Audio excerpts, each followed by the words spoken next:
Бидний энэ содоо хороолол маань 2850 өргөтэй яг бүртгэлтэй доор 600 машины зогсоол ил 1000 машины зогсоолтой. Энэ яг энэндээ бүртгэгдсэн тоон боловч иргэд оршин суугчдын машин бараг 2000 давсан машинууд байдаг.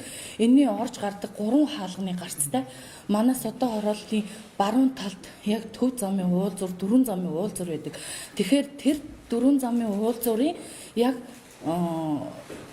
Сонгон хайрган дүүргийн Даргоноос хойшоо эргэж байгаа чиглэл буюу баруун гар тийш Даргоноор баруун гар тийш эргэж байгаа хойдлын чиглэлийн автобусны буудлаас 50-60 орчим метрт манай содоо хорооллын баруун хаалганы төв орц нэг хаалган байдаг. Тэрүүгээр машинууд орж гарах зөвхөн тэр хаалгаар л орж гарч энэ хотгоны 3000 машин орж гарах ямар ч багталцахгүй юм болчиход байгаа. Яагаад гэхээр манай тэр содоо хорооллын одоо энэ ийм дөрвөлжийн ийм зам тал байвала гэхэд одоо сая миний ярьсан баруун талын гарц нь энэ байна.